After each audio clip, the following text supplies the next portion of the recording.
Tak asing lagi bagi kita yang pernah menonton film Ip Man 3 yang mana Cheong Tinci mengalami kekalahan pada saat bertarung melawan Ip Man.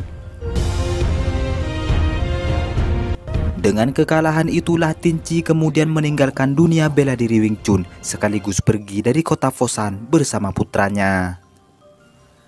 Ia pun mengalami dampak yang cukup serius ketika Tinci kesulitan untuk memenuhi kebutuhan keluarga kecilnya. Maka dari itu Tinci terpaksa untuk menjadi seorang pembunuh bayaran. Pada suatu hari setelah melaksanakan tugasnya, Tinci memutuskan untuk pensiun sebagai pembunuh bayaran. Akan tetapi dengan reputasinya yang sangat baik dalam melakukan tugas, bosnya tersebut tidak mengizinkannya untuk pensiun. Tinci yang bersikeras dengan keputusan tersebut membuat bosnya menantang Tinci untuk beradu mekanik. Jika Tinci berhasil menyelamatkan diri dari sebuah peluru yang akan bosnya lakukan, maka keinginannya akan ia penuhi. Dengan penguasaan teknik bela diri yang cukup baik, Tinci dengan sangat mudah melakukan hal tersebut. Di saat itu pula, Tinci harus menghadapi salah satu anak buah dari bosnya, dan pria ini bernama Sadi. Namun tak lama kemudian mereka pun mengakhiri pertarungan tersebut, dan pada detik ini juga Tinci resmi pensiun dari pekerjaan haram itu. Setelah beberapa lama pensiun dan menjadi seorang pengangguran, tibalah hari ini Tinci memulai usahanya dengan membuka toko kecil-kecilan untuk memenuhi kebutuhan sehari-hari. Sebagai ayah yang sangat menyayangi putranya, Tinci setiap hari mengantarkan Afeng untuk berangkat sekolah. Tinci kemudian mengatakan kepada Afeng bahwa dirinya akan tepat waktu untuk menjemputnya ketika sepulang sekolah, dikarenakan pada hari ini adalah hari ulang tahun Afeng. Di hari yang sangat spesial bagi anaknya, Tinci pun berjanji bahwa nanti malam ia akan mengajak Afeng untuk makan bersama di sebuah restoran. Beralih kepada seorang penghibur yang bernama Nana, yang kebetulan ia sedang asik menggunakan narkoboy.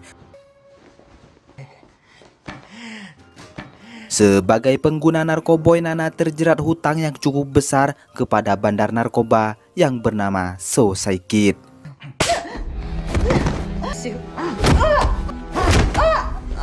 Sebenarnya Nana telah lama bekerja kepada Kid, akan tetapi sampai saat ini Nana belum bisa melunasi hutangnya tersebut. Dengan adanya hutang yang tak bisa ia lunasi, Kid memerintahkan Nana untuk menghubungi seseorang yang bisa melunasi hutangnya. Kemudian scene beralih kepada Tinci yang sengaja mampir di toko mainan untuk diberikan kepada Afeng di hari ulang tahunnya saat ini. Setelah itu Kid akhirnya bertemu dengan seorang wanita yang tak lain adalah adik Nana. Untuk membebaskan Nana, Julia harus melunasi semua hutang kakaknya tersebut. Namun ketika mereka ingin pergi, Kid menghalaunya dengan alasan Julia harus membayar uang bunga terlebih dahulu. Namun Julia menolak untuk kembali mengeluarkan uang, hingga pada akhirnya sebuah keributan pun tak terhindarkan.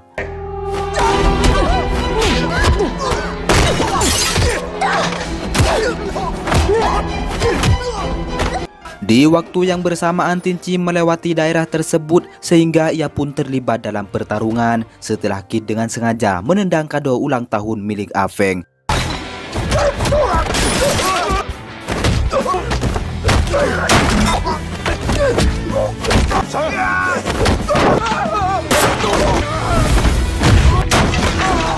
Di akhir pertarungan tersebut beberapa kepolisian pun datang sekaligus meringkus mereka untuk diinterogasi. Kid yang sengaja memberikan uang kepada komandan polisi bule, ia akhirnya dibebaskan, dan kita sebut saja si bule ini dengan nama koruptor.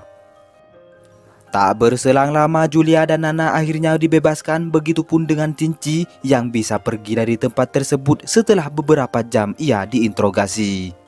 Tepat jam 10 malam, Tinci dengan sangat terburu-buru mengajak Afeng untuk pergi ke restoran demi memenuhi janjinya kepada anak kesayangannya itu. Namun pada saat itu juga seorang pemilik restoran yang bernama Owen Davidson mengatakan bahwa restorannya telah tutup. Melihat Afeng yang agak kecewa, Tinci pun memberikan kado ulang tahunnya sekaligus untuk menghilangkan kekecewaannya tersebut. Setelah itu Shin beralih kepada seorang ketua organisasi mafia narkoboy bernama Songan Kwan. Seperti yang kita lihat, Kwan mengadakan pertemuan bersama dengan bawahannya, termasuk juga dengan Kid sebagai adik dari Kwan. Di bawah organisasi mereka yang bernama Zhang Li, Kwan mempunyai perubahan terhadap organisasinya, di mana ia berencana untuk merubah bisnis narkoboy menjadi bisnis yang halal. Bukan tanpa alasan Kwan ingin merubahnya, hal itu dikarenakan ia tahu betul bahwa organisasi mereka telah mencapai kekayaan puncak sebagai bandar narkoboy. Sebab itulah Kwan berinisiatif ingin merubahnya. Mendengar hal tersebut, Kid sangat tidak menyetujuinya, akan tetapi ia terpaksa mengikuti apa yang kakaknya katakan setelah beberapa anggota yang lainnya menyetujui rencana perubahan tersebut. Beberapa hari kemudian, Kid dan anak buahnya melakukan aksi pembalasan dengan membakar rumah Tinci.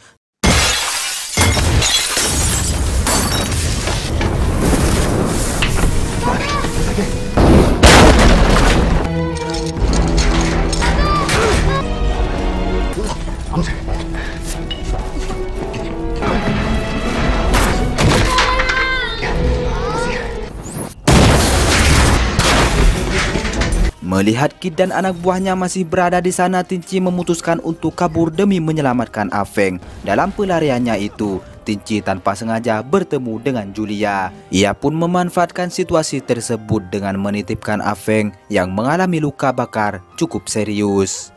Dan seketika itu juga Tinci kembali melakukan aksinya untuk melawan semua anak buah Kid.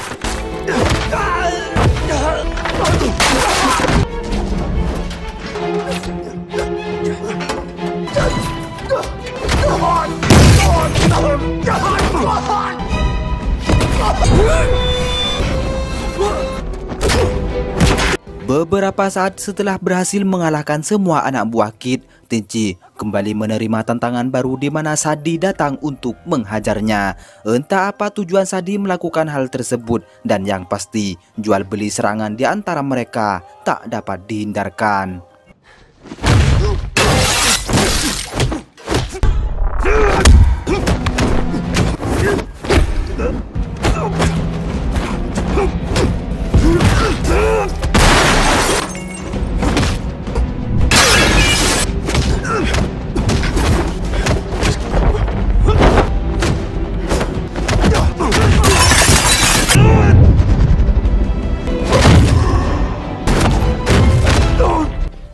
Setelah itu Tinci menghentikan pertarungannya di saat Julia datang menemui Tinci. Hingga akhirnya Tinci bergegas untuk membawa Afeng ke rumah sakit. Sesampainya di rumah sakit, Tinci mendapat kabar dari anak buah polisi korup bahwa kebakaran yang terjadi di rumahnya hanyalah sebuah kecelakaan. Dengan keputusan tersebut, kita dapat menyimpulkan bahwa Kid telah menyuap si polisi korup. Beberapa hari kemudian setelah mereka keluar dari rumah sakit, Julia mengajak Tinci untuk tinggal serumah bersamanya. Namun ia harus meminta izin kepada calon kakak iparnya yang sekaligus pemilik tempat tinggal Julia. Sebagai calon suami dari Nana, Fu menjalankan bisnis sebagai pemilik sebuah bar. Julia sendiri memang telah lama bekerja di bar milik kakaknya itu. Pada awalnya, Fu menolak untuk menerima Tinci tinggal di tempatnya. Namun dengan tawaran Tinci yang bersedia untuk menjadi pelayan tanpa bayaran di tempat tersebut, Fu kemudian menyetujui usulan dari Julia. Di tempat tinggalnya yang baru, Tinci mengingat ketika Kid membakar rumahnya. Hal itu pun menimbulkan Tinci untuk membalaskan dendam. Singkat cerita, Tinci pun melakukan sesuatu untuk membakar markas Kid. Dan inilah yang terjadi.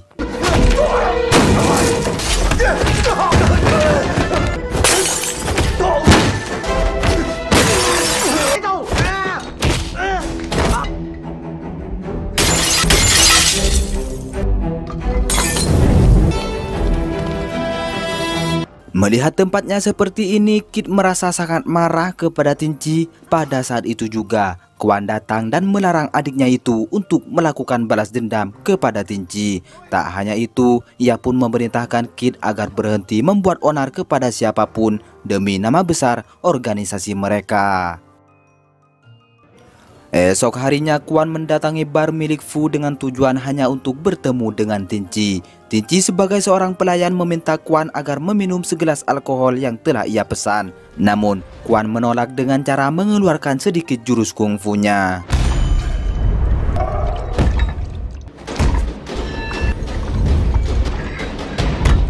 Mengetahui bahwa Tinci juga sangat mahir dalam ilmu bela diri, Kuan akhirnya merasa segan terhadap Tinci. Tujuan sebenarnya ia datang ke tempat tersebut adalah untuk memberikan ganti rugi kepada Tinci atas perilaku Kid yang membakar rumahnya. Akan tetapi, Tinci malah menolaknya dengan alasan ia telah melakukan hal yang sama dengan cara membakar markas milik Kid. Di keesokan harinya, Fu menyempatkan diri untuk bersantai bersama Tinci. Fu juga mengetahui masa lalunya ketika Tinci masih menjadi pemimpin perguruan Wing Chun.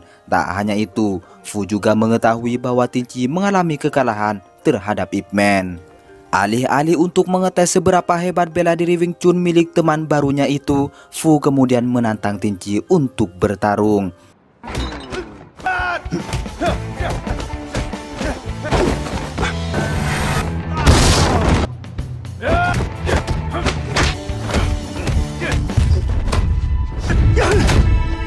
Tanpa mengeluarkan jurus Wing Chun sedikit pun, Tinci akhirnya bisa mengalahkan Fu dengan sangat mudah. Singkat cerita, malam pun tiba di mana Fu mengajak Tinci untuk makan bersama di restoran milik Owen. Tak mau menyia-nyiakan momen tersebut, Tinci menyuruh Afeng untuk makan sepuasnya karena pada hari ulang tahun Afeng mereka terlambat untuk merayakan di restoran tersebut. Hari spesial ulang tahun anaknya pun semakin terasa setelah Owen membawakan Afeng sebuah kue tar. Di saat itu pula, Afeng tanpa sengaja melihat gelang milik Owen yang bergambar Batman. Sepulang dari restoran tersebut, Tinci melihat seorang warga yang sedang asik memakai narkoboy. Dengan demikian, Tinci mencegahnya sekaligus bertanya dari mana asal barang haram tersebut.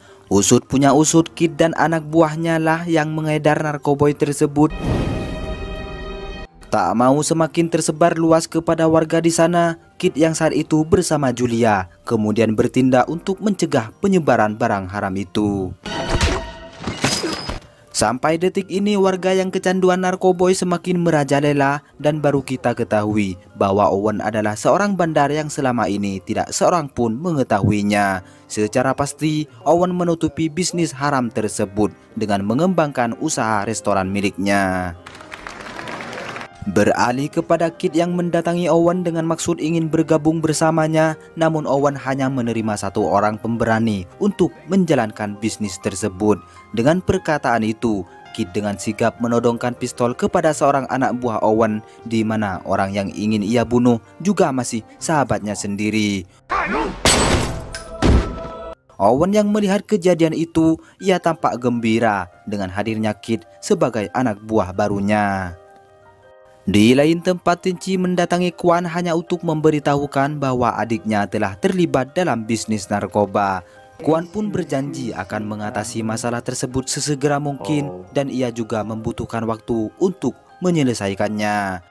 Kemudian kita dialihkan kepada Nana yang bertingkah cukup aneh di dalam bar milik Fu karena sebetulnya Nana sebagai mantan pengguna narkoba masih kecanduan untuk mengkonsumsi barang tersebut. Merasa tak kuat, Nana kemudian keluar dan menemukan sebungkus narkoboy. Namun pada faktanya, narkoboy tersebut adalah sebuah rencana yang dilakukan Kid untuk menjebak Nana.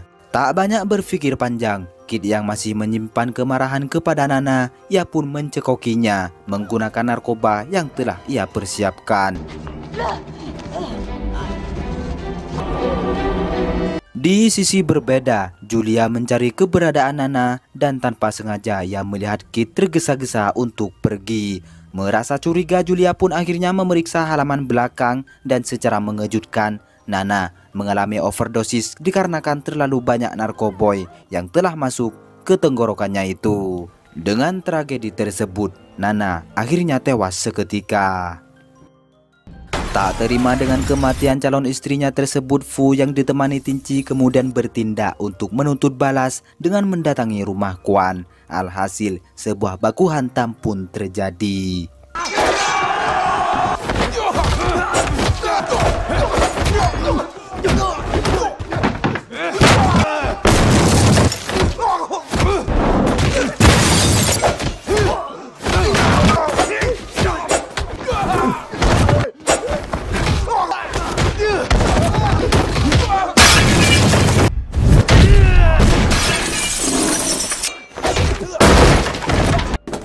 Ketika Tinci ingin menghajar Kit, Quan tak tinggal diam melihat hal tersebut, hingga pada akhirnya Quan terlibat dalam pertarungan itu.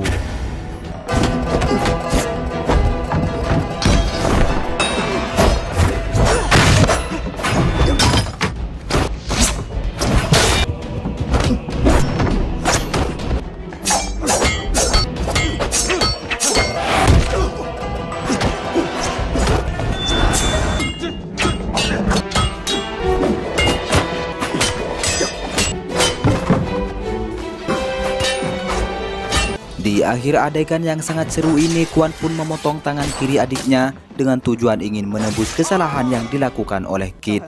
Tak hanya itu, Quan juga memerintahkan Kit agar memberitahukan di mana ia menyimpan narkoba. Barang bukti narkoba milik Kit pun berhasil ditemukan oleh Fu, dan di saat itu juga dihadiri oleh beberapa wartawan.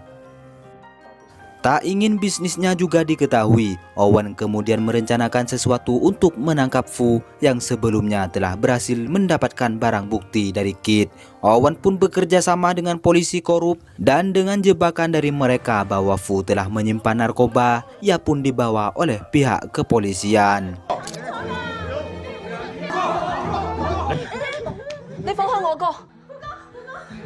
Bukannya dibawa ke kantor polisi, mereka malah membawa Fu ke hadapan Owen. Dan pada detik inilah Fu akhirnya meninggal dunia setelah mendapatkan beberapa serangan yang dilakukan oleh Owen.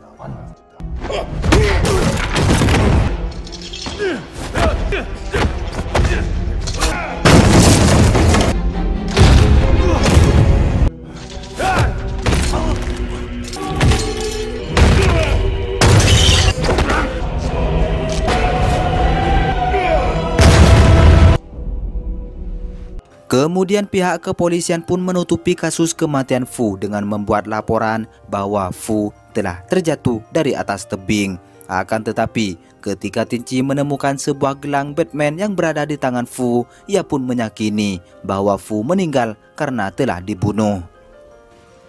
Singkat cerita, Tinci pun berpamitan kepada Afeng demi membalas kematian Fu sekaligus menghentikan Owen sebagai bandar narkoba. Tinci kemudian mendatangi Owen dengan membawa beberapa bukti kejahatannya. Tak banyak berpikir panjang, Tinci pun melakukan aksinya untuk melawan Owen.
Ketika Owen berniat untuk melarikan diri, beberapa kepolisian yang dipimpin oleh si koruptor mendatangi tempat tersebut. Sebuah kerusuhan pun terjadi ketika beberapa warga mendukung aksi yang Tinci lakukan.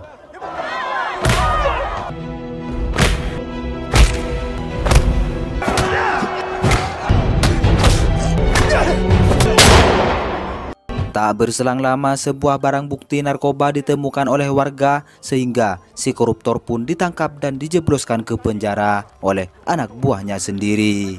Di sisi lain, Owen yang berusaha kabur pun berhasil dibunuh oleh Sadi yang pada faktanya Quan telah mendatangi bos pembunuh bayaran untuk membunuh Owen.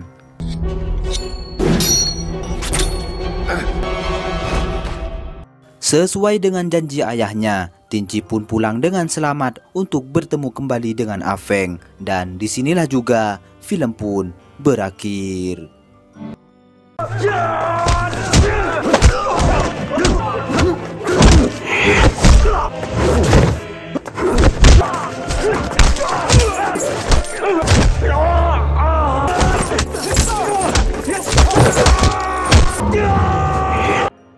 Film diawali di sebuah rumah sakit Hong Kong yang mana di sana ada seorang yang bernama Pa Hung. Ia sendiri adalah bos dari sebuah bisnis gelap yaitu penjual manusia. Di saat itu Pa Hung memerintahkan anak buahnya untuk menculik seseorang yang sedang hamil. Tujuannya tersebut adalah untuk mengambil organ dalamnya lalu dijual di pasar gelap. Di tempat berbeda, beberapa polisi sedang rapat untuk menyelidiki hilangnya beberapa orang Hong Kong secara mendadak dengan bukti 2 orang wanita yang tewas dengan bekas bedah di tubuhnya. Polisi pun mengira bahwa ada segelintir orang yang telah menjalankan bisnis tersebut yang bekerja sama dengan organisasi penyelundupan internasional. Kemudian beralih ke sebuah tempat hiburan anak di Thailand di mana seseorang yang bernama Cacai sedang bermain dengan putri kesayangannya yang bernama Sa.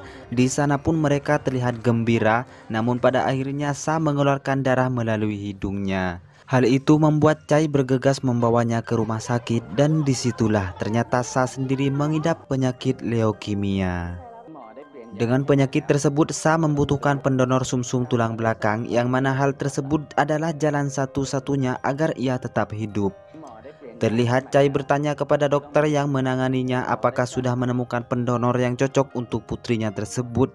Dokter itu pun mengatakan kalau dirinya sudah menemukan pendonor itu. Namun pihak rumah sakit harus merahasiakan orang tersebut dan mendengar hal itu Chai mencari tahu data diri orang tersebut di sebuah ruangan dan ia pun ingin berusaha menghubungi orang tersebut. Kemudian scene beralih ke sebuah penjara yang mana Chai sendiri bekerja di sana sebagai sipir tahanan. Di sana pun ia bertemu dengan seorang tahanan baru yang bernama Kit. Kit sendiri ditangkap oleh polisi karena kasus narkoba yang ia lakukan.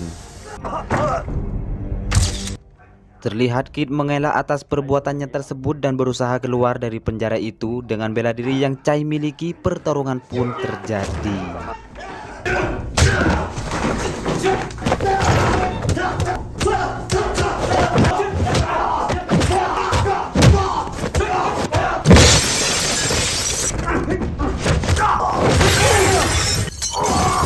Dengan bela diri Muay Thai yang ia miliki, akhirnya Chai bisa mengalahkannya. Kemudian Kit langsung dijebloskan ke penjara bersama semua tahanan di sana. Terlihat Kit sendiri berusaha meminta tolong agar ia bisa dibebaskan karena dirinya adalah seorang polisi. Chai yang melihatnya tidak mengerti apa yang ia katakan karena Kit sendiri menggunakan bahasa Hong Kong. Kemudian kita dialihkan 5 hari sebelum Kit di penjara, di mana ia sendiri sedang berada di ruangan rehabilitas narkoba di Hong Kong. Ternyata Kit sendiri adalah polisi Hong Kong yang merahasiakan identitasnya. Ia menjadi pengguna narkoba karena itulah satu-satunya cara agar bisa menangkap dan bergabung dengan organisasi penjual organ tubuh manusia yang dijual ke Thailand. Di rumahnya sendiri, Kit dimarahi oleh pamannya yang juga seorang polisi. Ia sendiri bernama Chen. Ia memarahinya karena Kit sendiri sudah kecanduan narkoba, namun hal tersebut adalah cara satu-satunya. Akhirnya Chen mengabaikan perbuatannya tersebut. Kemudian scene beralih di mana Pa Hung sedang menjalani terapi, yang ternyata Hung sendiri memiliki penyakit jantung yang harus diganti dengan jantung yang baru. Dengan golongan darah dan jenis jantung yang langka, akhirnya ia sendiri memutuskan untuk mengambil jantung adiknya tersebut. Kemudian Hung memerintahkan anak buahnya untuk menculik adiknya tersebut yang bernama Biu. Di tempat berbeda, Kit yang berhasil menyusup organisasi tersebut, ia pun mendapat tugas untuk menculik pasangan suami istri dengan senjata yang telah mereka siapkan. Kemudian Kit melaporkan hal tersebut kepada Chen yang kebetulan sedang berada di kantornya. Lalu Chen menyusun rencana untuk menangkap penjahat tersebut dengan informasi yang diberikan oleh Kit. Setelah itu tibalah Kit dan yang lainnya di sebuah bandara yang mana hal tersebut adalah aksi penculikan yang telah mereka rencanakan. Target mereka adalah sepasang suami istri yang mana lelaki tersebut adalah adik dari seorang Pa Hung sendiri. Terlihat Chen dan anak buahnya juga telah tiba di bandara. Dengan informasi yang Kit berikan, ia pun menuju ke lokasi tersebut. Setelah itu aksi penculikan pun dimulai di mana Kit dan rekannya mendatangi Biu dan istrinya. Terlihat sempat terjadi keributan kecil di sana, namun pada akhirnya istrinya pun menembakkan salah satu anggota penculik tersebut yang membuat baku tembak antara polisi dan penculik terjadi di sana.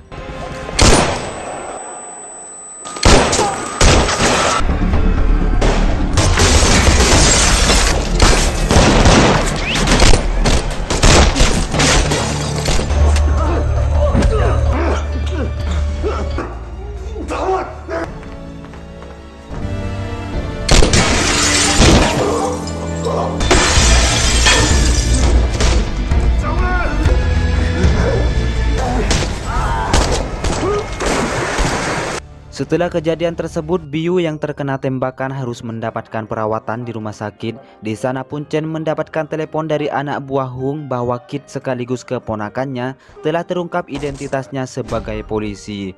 Mereka pun meminta agar menukarnya dengan Biu dengan jaminan nyawa Kit masih bisa terselamatkan. Kemudian adegan kembali bertempat di penjara di mana Chai sedang berusaha menghubungi pendonor agar putrinya bisa terselamatkan, dan hal itu membuahkan hasil. Namun karena Chai tidak mengerti dengan bahasa orang tersebut, ia meminta bantuan dari Kit untuk menerjemahkan bahasa itu. Dan Kit pun mengatakan kepada Chai bahwa handphone yang ia hubungi adalah handphone hasil temuan seorang nelayan, dan ia pun terlihat lemas setelah mendengar hal itu. Kembali ke Hong Kong di mana Chai sedang berada di rumah sakit, terlihat ia pun bersama Pahung di sana. Di saat itu juga Chen mendapat ancaman dari Pahung bahwa nyawa Kit dalam bahaya dan hanya Hung lah yang bisa menyelamatkan ponakannya tersebut. Lalu Pahung meminta agar Kit bisa ditukarkan dengan Biu sebagai jaminannya. Kemudian di penjara, Kit terlihat melukai dirinya untuk melabui polisi. Dengan hal tersebut akhirnya Kit bisa keluar dari ruangan itu.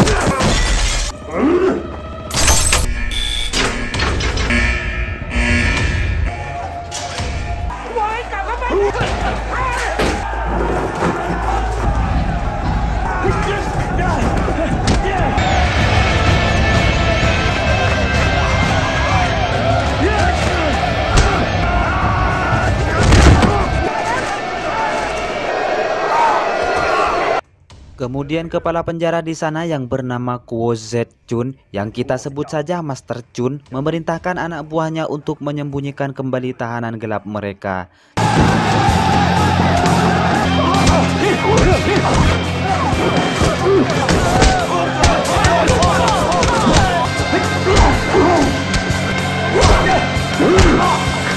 Dengan bersusah payah ingin berkomunikasi dengan pamannya, akhirnya Kit bisa menghubungi Chen. Namun dengan perkelahiannya dengan Chai, ia pun gagal untuk berkomunikasi dengan pamannya tersebut. Chan yang sempat mengangkat telepon tersebut akhirnya menyuruh bawahannya untuk menjaga Biu, dan ia pun berniat ingin menyusul Kit ke lokasi sinyal yang akan dilacak di Thailand. Setelah ia menemukan titik terang, ia pun menemui sipir tersebut yang juga teman Chai, yang kemudian ia menyuapnya dengan tujuan untuk bertemu dengan Kit di penjara itu. Mereka pun dipertemukan di sebuah ruangan. Chan berkata kepada Kit bahwa dirinya berjanji akan membebaskannya. Beralih kepada anak buah Chan yang sedang menjaga Biu, terlihat mereka sedang mendapat serangan dari seorang yang bernama Mo Jai. Mo Jai sendiri adalah anak buah suruhan Pahung dan ia pun sangat mahir bela diri. Terlihat ia pun menghabisi semua polisi di sana dan membawa Biu kepada Pahung.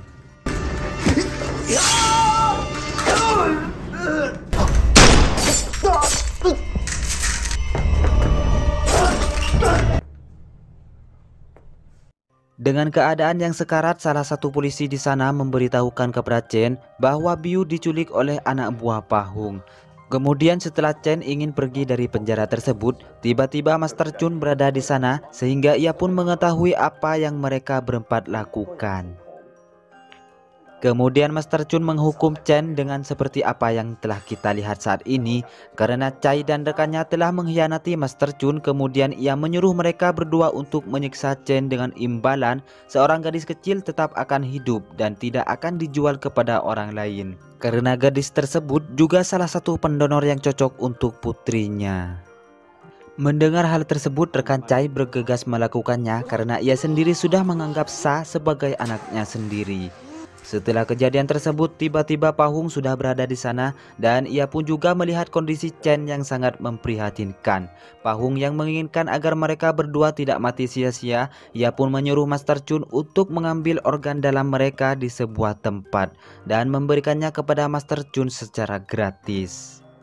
Merasa hal tersebut sangat menguntungkan baginya, akhirnya ia menyuruh Chai dan rekannya untuk membawa mereka ke tempat pembedahan manusia. Kemudian tibalah mereka di tempat tersebut, di mana tempat itu adalah tempat persembunyian milik Master Chan. Di tempat itulah semua korban penculikan dibunuh dan diambil organ dalamnya.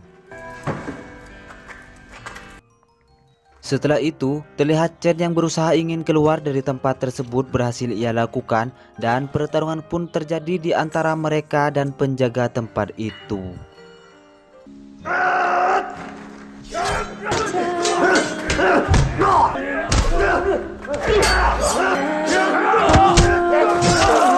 Di saat Chen dan Kid berjuang untuk kabur, tampaknya Chai dan rekannya mengurungkan niatnya untuk kembali ke markas mereka.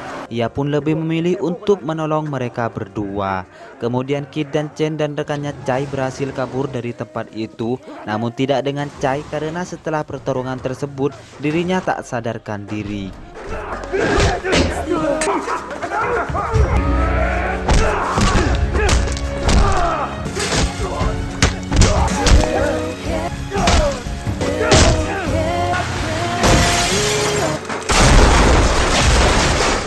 Chai pun berhasil ditangkap oleh Master Chun. Pada saat itu juga ia pun membunuh gadis yang bisa menyelamatkan putrinya tersebut. Kembali kepada Kid yang berhasil lolos dari mereka, ia pun pergi ke rumah sakit untuk menjalani perawatan kepada Chen dan rekannya Chai. Di tempat berbeda tampaknya Sa yang masih berusaha untuk mencoba berkomunikasi dengan orang yang menurutnya bisa menyelamatkan nyawanya. Ia pun mendapatkan kegembiraan setelah mendapati foto seseorang yang bisa menyelamatkannya. Foto tersebut dikirim oleh nelayan yang menemukan ponsel itu. Setelah itu, Sa mencoba untuk menghubungi ayahnya yang ternyata ponsel milik Chai berada di tangan Kid. Ternyata Kid berada di rumah sakit yang sama dan ia pun mengetahui kalau Sa sedang mencari dirinya sebagai pendonor baginya. Di saat Kid berada di luar, ia pun merasa iba dengan kondisi Chai dan ia pun memutuskan untuk menyelamatkannya. Kemudian di saat operasi transplantasi jantung akan dilakukan oleh Pahung, Kid ternyata sudah tiba di sana. Terlihat ia pun keluar dari lift untuk menemui Pahung, namun Mojai yang juga berada di sana menghalangi perjalanannya dan disinilah pertarungan pun terjadi.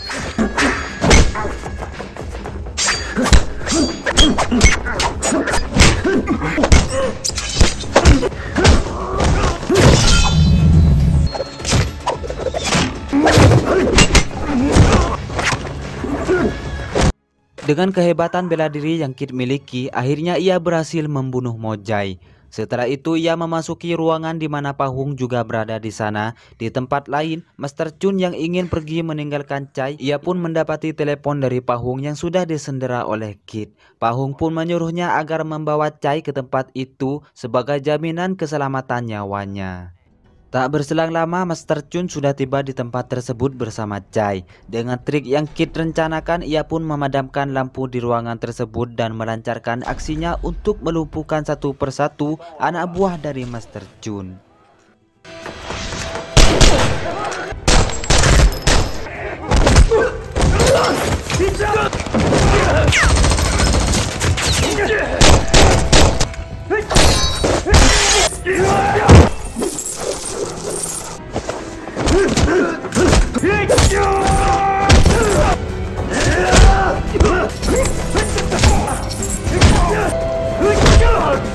Dalam keadaan gelap mereka berdua bersembunyi dan di saat itu juga Kid mengatakan kalau dirinya lah yang selama ini ia cari untuk menyelamatkan putrinya.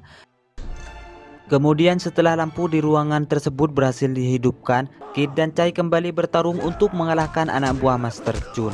Melihat hal itu, Master Chun tidak tinggal diam dan memutuskan untuk bertarung melawan mereka berdua. Dan disinilah pertarungan sengit pun terjadi.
Di saat Chai mengulurkan rantai untuk menyelamatkan Kit, Master Chun mendahuluinya. Dan sebagai gantinya Kit pun meraih dasi milik Master Chun yang sekaligus membuatnya tewas tercekik. Dan seperti yang kita lihat, Chai berhasil menyelamatkan Kit.